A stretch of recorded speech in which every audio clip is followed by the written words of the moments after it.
시작하도록 하겠습니다. 다 같이 찬양 405장 부르도록 하겠습니다.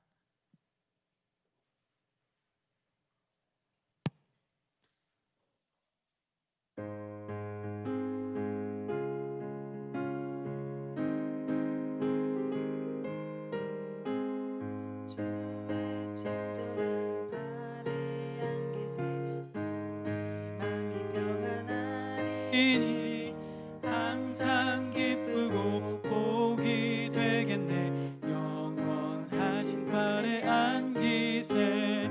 주의 발에 그 크신 발에 안기세. 주의 발에 영원하신 발에 안기세. 날이 갈수록 주의 사랑이 광명하게 비치고 전성 가는 길 편히 가리니 영원하신 발에 안기세. 주의 발에 그 크신 발에 안기세. 주의 발에 영원하신 발에 안기세. 주의 보좌로 나아갈 때에 기뻐 찬미 소리 외치고 겁과 두려움 없어지리니 영원하신 발에 안기세. 주의 발에 그 크신 발에 안기세. 주의 발에 영원하신 발에 안기세. 김은혜 집사님 나오셔서 기도해 주시고 류대원 집사님이 나오셔서 성경 봉독해 주시도록 하겠습니다.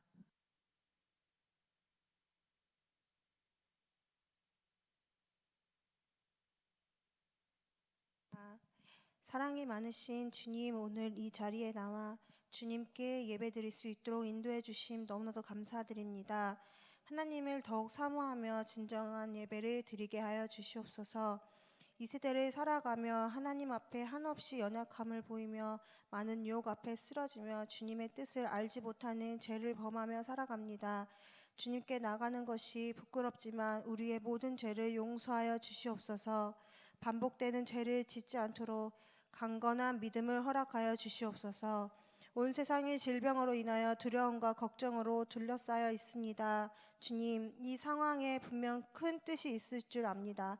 영적인 눈으로 잘 분별할 수 있도록 하여 주시옵시며 하루빨리 모든 질병으로부터 자유롭게 하여 주시옵소서. 또한 이로 인해서 다시는 예배가 방해되지 않도록 인도하여 주시옵소서.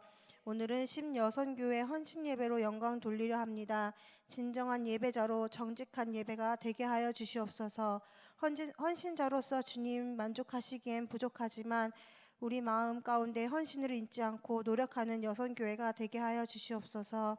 말씀 전해주시는 목사님 입술로 선포되는 말씀을 하나하나 놓치지 않고 아멘 순종할 수 있도록 인도하여 주시옵소서. 모든 영광 주님께 돌리며 예수님의 이름으로 기도드립니다. 아멘.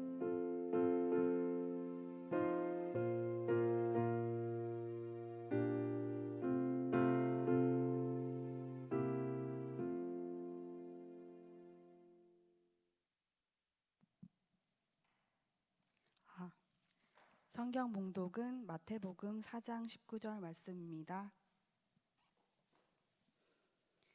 제가 봉독하겠습니다. 말씀하시되 나를 따라오라. 내가 너희를 사람을 낚는 어부가 되게 하리라 하시니. 아멘.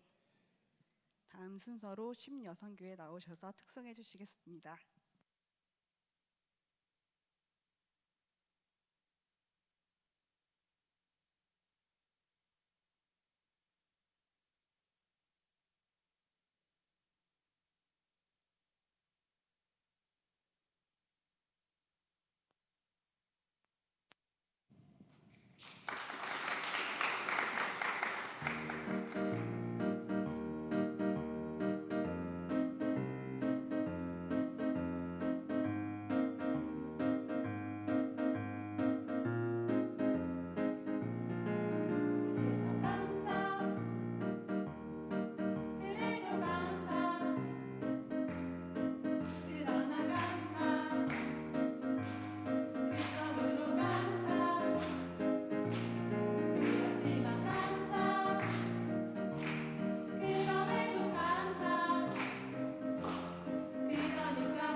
이제 목사님 나오셔서 나를 따르라라는 제목으로 말씀 전해주시도록 하겠습니다.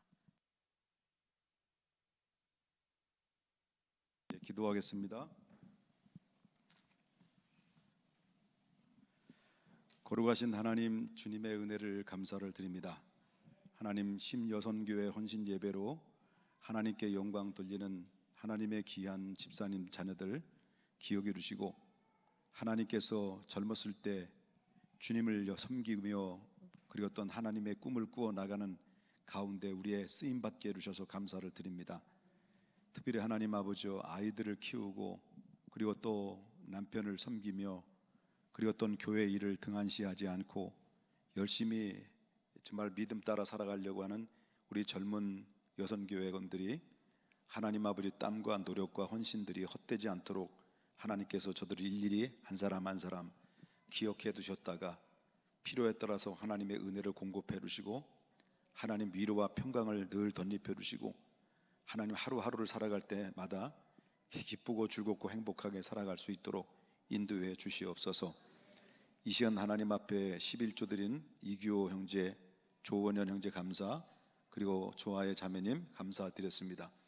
하나님께서 저들의 삶이 언제나 주님이 앞서 행하시는 여호와 하나님이 계획과 섭리 가운데 우리가 따라갈 때마다 하나님의 축복이 은혜로 흘러 들어와서 모든 사람을 흘려보낼 수 있는 축복의 통로와 매개체가 되게 하여 주시옵소서. 우리가 말씀 듣습니다. 들려주시는 말씀을 통해서 겸손히 주의 말씀을 귀 기울이게 해주시고 하나님 말씀을 내 마음판에 새겨서 하나님 내게 능치 못할 그 능력의 힘으로 하나님 아버지 앞에 쓰임받게 해주시옵소서. 예수님의 이름으로 기도 올리옵나이다. 아멘. 할렐루야. 우리 좌우 옆분과 인사 나눕시다. 사랑하고 축복합니다. 인사합시다. 너무 아름다운 찬양 너무 감사하고요. 그냥 감사 자체가 우리 하나부터 열까지 모든 게 다 감사한 일이라고 볼 수 있겠고요. 하다못해 코로나 발생이 된 것도 우리가 감사할 것을 찾으면 얼마든지 감사를 할 수 있는 일이 있죠. 그래서 어제 김우봉 집사님이 식사를 이제 같이 저녁 식사를 나누면서 그런 얘기를 하더라고요. 코로나 발생이 우리에게는 슬픔이 주고 인류의 역사상 참 불행한 일들이 많이 발생이 되지만 거기에 또한 때로는 시너지 효과가 그 안에서 많이 발생이 됐다라고 하는 그런 얘기를 합니다. 예를 든다면 공기 같은 것도 사실상 숨 막혀 살 수 없는데 이런 것들이 결국 공기가 청결하게 되고 이제는 뭐 감기 걸린 사람이 이제 찾아보기가 쉽지 않을 만큼 독감이나 유행 이런 것들이 많이 사라졌다라는 말씀을 하고, 어쩌면 감사할 조건이 많지 않지만 그 감사의 조건이 작은 것이라도 우리가 감사하는 마음을 항상 마음판에 새기고 늘 의식 속에 살아가게 되면 그저 우리가 살아가는 인생이 그렇게 슬픈 게 아니라는 거 봅니다. 언제나 내가 어떤 생각을 가지고 어떤 믿음을 가지고 어떤 그 긍정적인 마인드를 가지고 살아가느냐에 따라서 내가 행복해질 수도 있고 때로는 불행해질 수도 있다는 것을 보게 됩니다. 불행과 행복은 환경에 있는 게 아니라 내 마음판에 가지고 있다는 것을 우리가 한번 생각하게 되는 거죠. 그런 이 감사라는 표시를 이렇게 마음으로도 충분히 이해가 되는데 그냥 글자까지 쫙 하시니까요 마음에 확 와닿는 찬양 참 너무 감사했습니다. 제가 굉장히 은혜 받았습니다. 자, 오늘은 나를 따르라라고 하는 제목을 가지고 우리 함께 은혜를 나누고자 하는데, 자, 예수님께서 공생애를 시작해죠. 먼저 공생애를 시작하기 전에 먼저 예수님의 길이 되고 말이 됐던 그런 사람이 누구냐면 세례 요한이죠. 세례 요한이 그 길을 닫고 예수님이 가는 길을 열어놓는 역할을 하고 이슬처럼 사라집니다. 그리고 나서 예수님이 이제 등장이 되죠. 등장이 되면서 공생애를 딱 시작하는데 그냥 공생애를 시작하는 것이 아니라 예수님께서는 광야에 들어가서 마귀의 시험을 들어요. 그 마귀의 시험을 받으시면서 거기서 마귀를 철저하게 물리치고 승리하시고 이제 내려오셨습니다. 그 내려오셔서 첫 번째 하신 사역이 바로 뭐냐고 말한다고 한다면 이제 제자를 부르는 거예요. 이제 제자를 부를 때 그때 이제 어디로 오셨냐면 제자를 부르는 그 가운데 지역으로 방문했던 지역이 갈릴리였습니다. 갈릴리였는데 그때 예수님께서 그 갈릴리에 찾아와서 투망을 던지는 어부들을 불러요. 그 갈릴리에는 갈릴리 바다가 있으니까 어부들이 많이 있을 거 아니에요? 근데 이 투망을 던지는 어부들에게 찾아가 가지고요, 그 어부들에게 이제 한 사람 한 사람씩 불러요.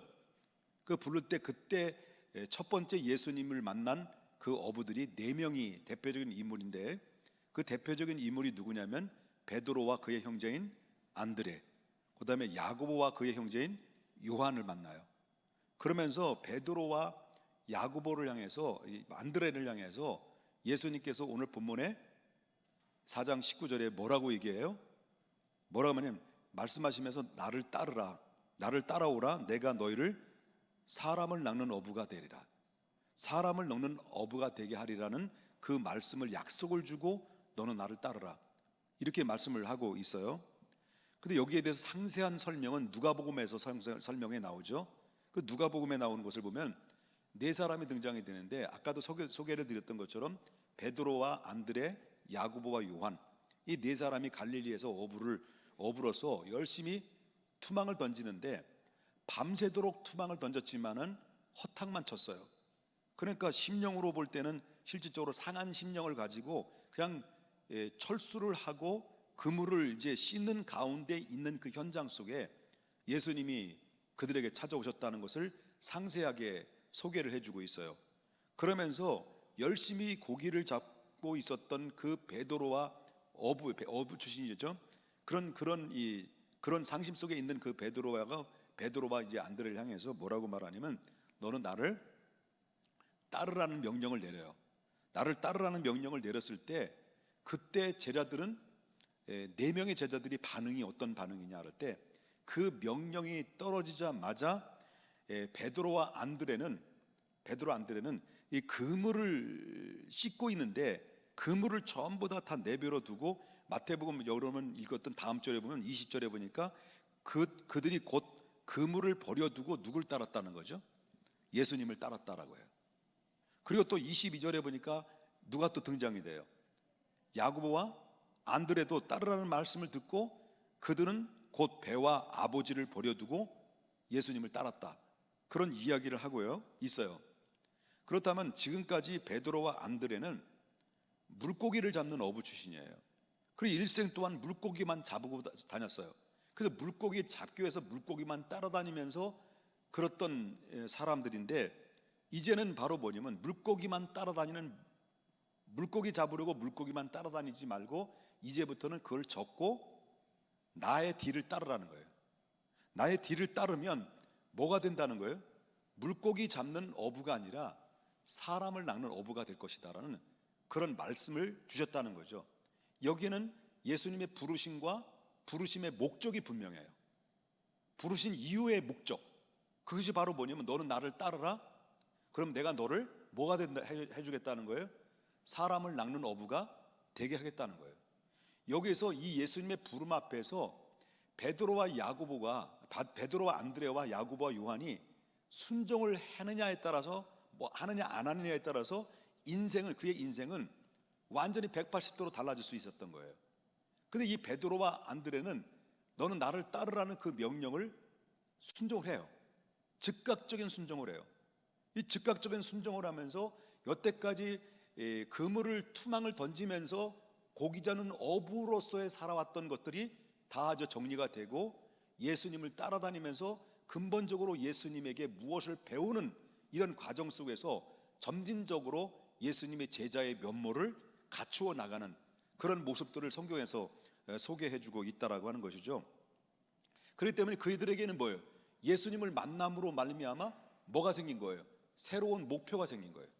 새로운 목적이 생긴 거예요. 그래서 새로운 목적은 나를 따르라 했을 때 그때 새로운 목적이 발생이 됐다라고 하는 것을 우리가 보게 된다라고 하는 거죠.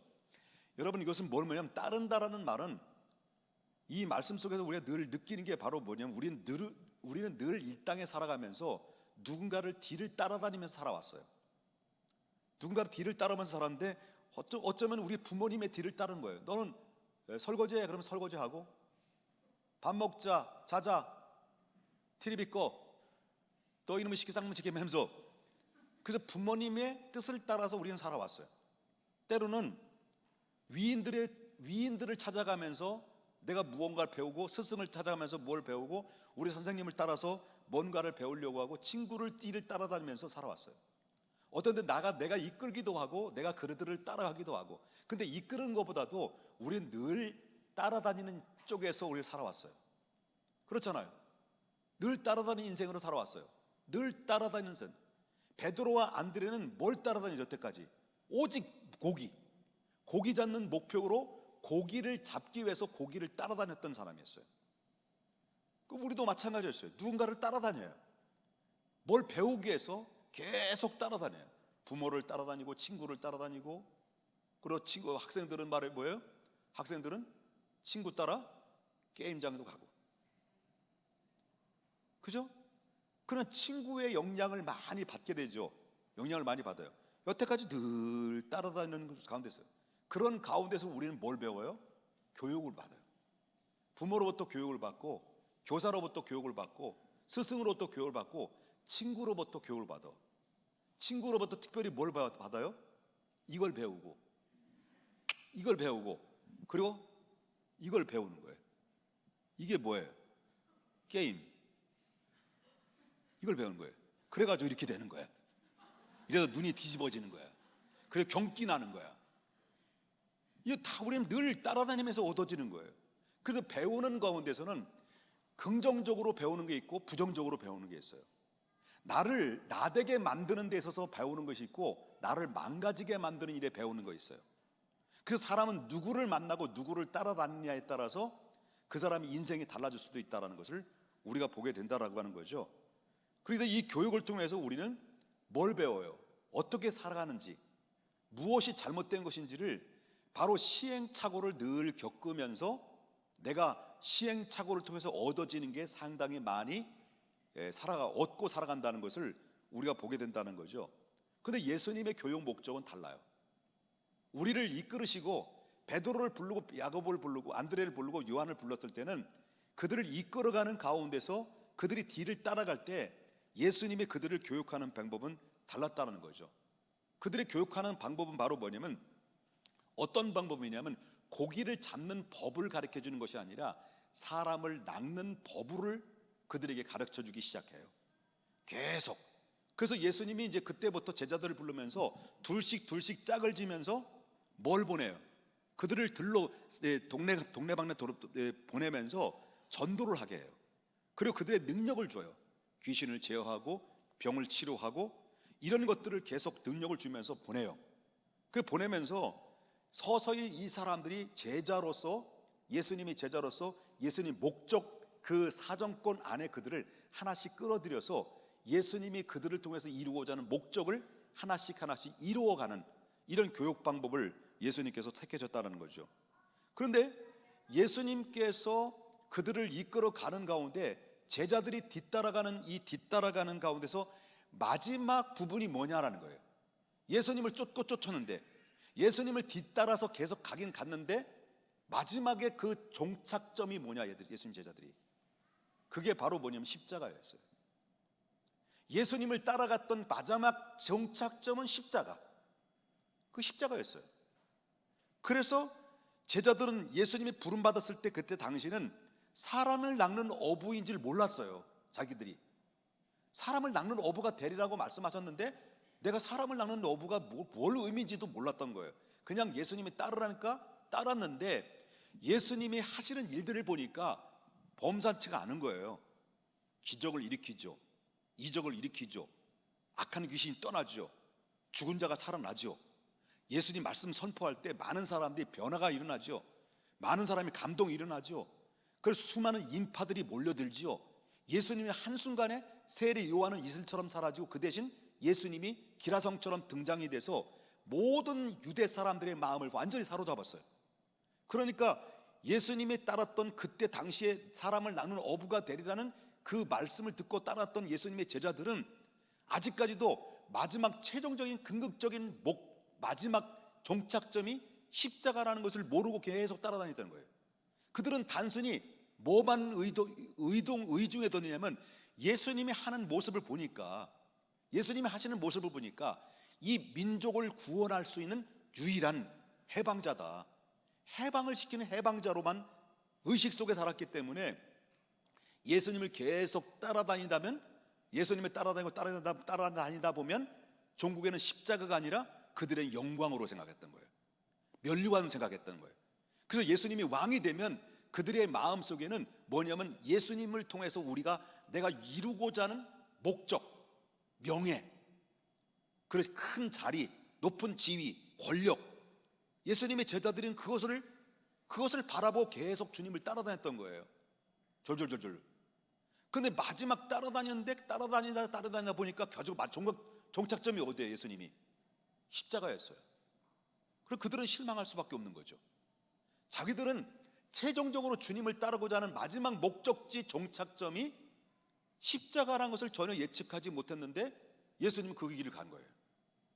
그 예수님이 그들을 부르신 목적과 그들을 따르라는 목적 속에는 그 예수님이 십자가의 종착점을 도착함으로 말미암아 그 예수님이 따르고자 하는, 그들을 통해서 그들을 통해서 하시고자 하는 그 근본적인 목적을 예수님이 제자들에게 보여준 사건이, 최종적인 사건이 바로 십자가의 사건이죠.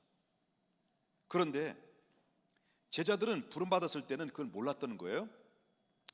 뒤를 따라다니는 것은요, 그분과 함께, 예수님과 함께 십자가를 달리시는 그 의식을 바로 배움의 마지막으로 보게 된 것이다라고 하는 것입니다. 그렇기 때문에 예수님을 따르고자 하는 자는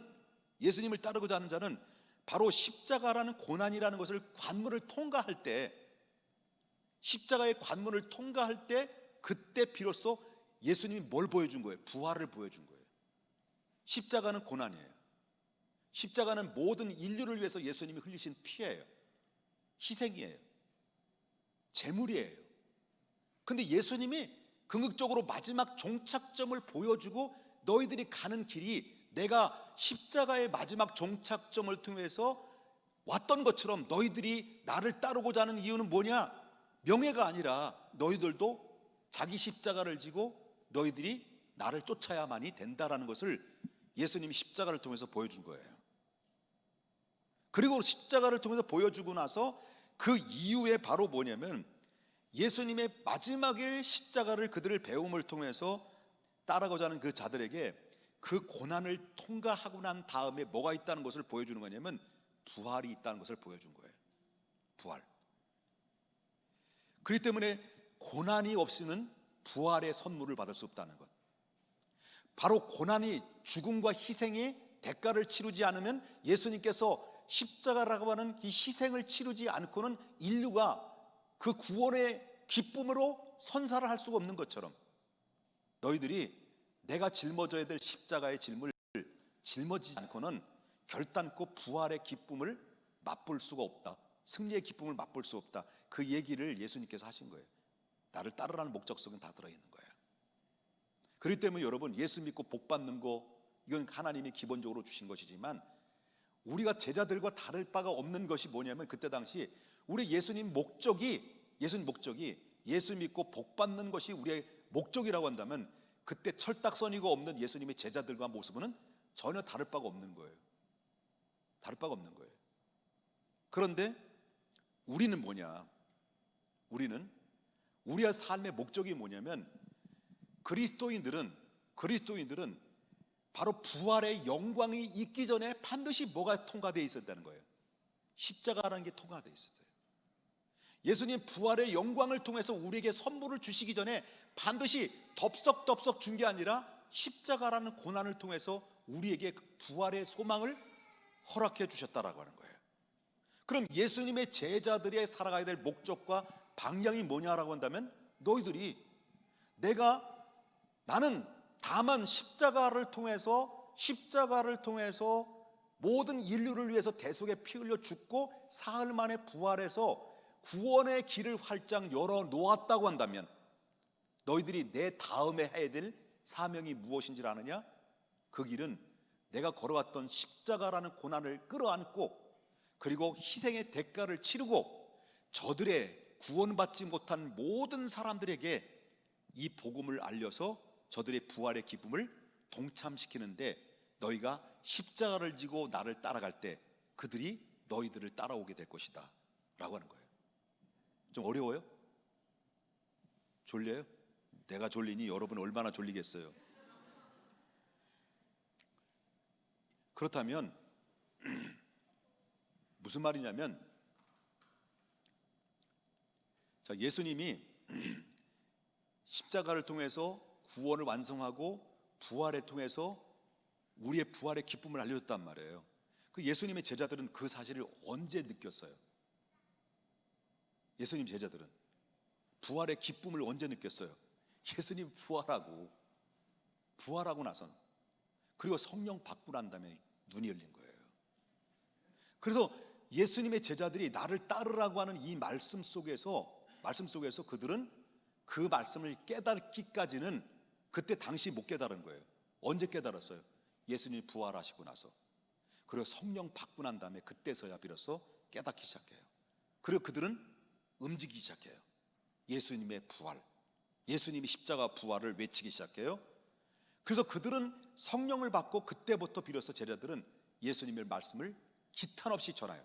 그 베드로가 결국 어떻습니까? 베드로가 예수님의 부활의 기쁨을 맛보고 성령 받고 난 다음에 강하고 담대하게 예수님의 그 유대인들을 향해서 뭐라고 선포해요? 너희가 십자가에 못 박혀 죽은 예수가 성경에서 말하는 그 예수요, 그 예수가 죽은 자 가운데서 부활하시고 우리에게 그를 믿는 자마다 우리의 구원을 얻을 만한 이름을 주시지 않고 오직 예수 그리스도를 믿는 자만이 구원을 얻을 수 있는 유일한 길을 주셨다는 것을 베드로가 기탄 없이 그때부터 비로소 복음을 증거하기 시작하면서 베드로의 설교를 듣고 3,000명이 그 자리에서 회개하고 돌아오는 역사는 바로 이 부활의 십자가라는 이 고난을 통과하고 난 다음에 이루어진 사건이라고 하는 것을 우리가 보게 된다라는 거죠. 자, 이 말씀을 드리는 이유가 뭐냐면, 여러분들이 하나님의 은혜를 이제 늘 설교를 들으면서 하나님의 은혜가 무엇인지를 여러분 아셨나요? 하나님 은혜가 무엇인지 아시나요? 행위로 얻은 것이 아니라 하나님의 선물이라는 걸 아시죠? 그러면 은혜 받은 삶에 보답하는 행위가 뭘까라고 하는 겁니다. 은혜 받은 사람의 보답하는 행위가 뭘까요? 그게 바로 뭐냐면 자발적 행위예요. 자발적 행위.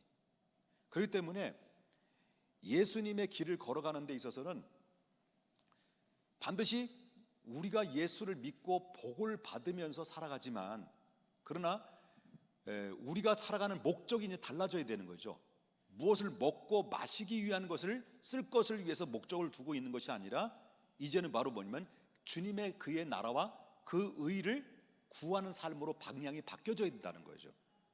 누가 하나님의 은혜를 알았다면, 하나님의 은혜를 아는 사람은 이제 방향이 바뀌어져야 돼요. 이 땅에서 잘 먹고 잘 살고 잘 쓰는 것이 아니라 바로 하나님이 아직도 예수님의 간절한 소원이 바로 모든 바톤을 준 거예요. 바톤을 이어준 거죠.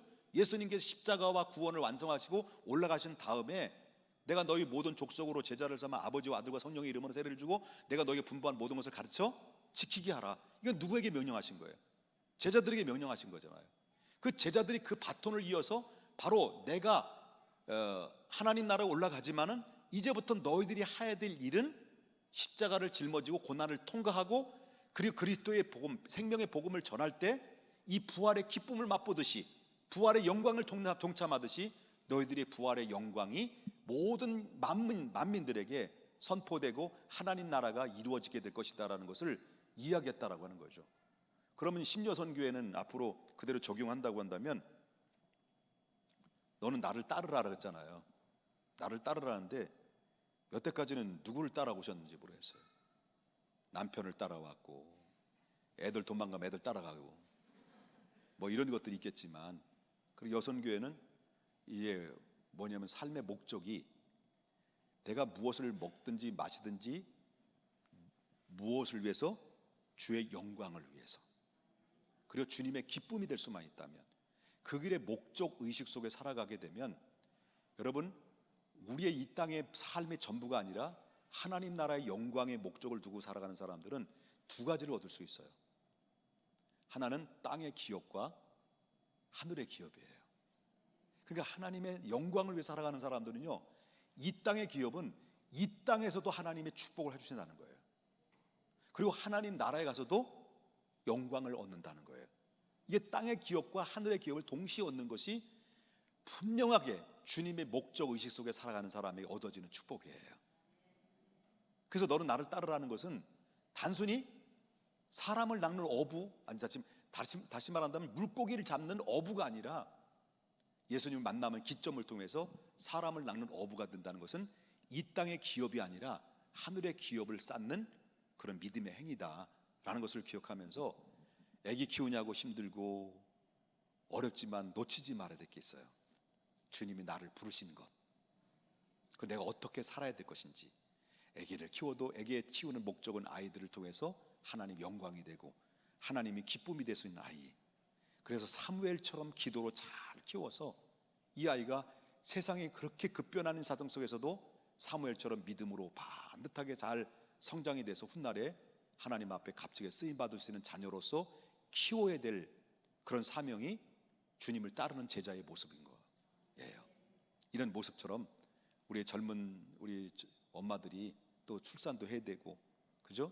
얼마나 힘들어요. 그럼에도 불구하고 내 마음속에 내 자녀를 품고 내 아이 뱃속에 있는 그 아이를 놓고 계속 기도하면서 축복하면서 하나님 이 일을 정말 죄 많은 이 세상 속에서 예수님처럼, 그리고 예수님의 사무엘처럼 믿음의 사람, 믿음의 거성, 믿음의 정말 하나님 앞에 쓰임받는 사람이 될 수 있도록 늘 기도하고 말씀으로 양육해야 될 그 사명은 내가 주님을 따르는 길이고 내 자녀들이 앞으로 이 다음 세대를 이끌어가는 지도자로 만들어가는 제자의 참 모습이다 라고 하는 것을 절대로 잊어서는 안 된다라고 하는 거예요. 우리 젊은 엄마를 위해서 우리 큰 박수 한번 합시다. 네, 감사합니다. 기도하겠습니다.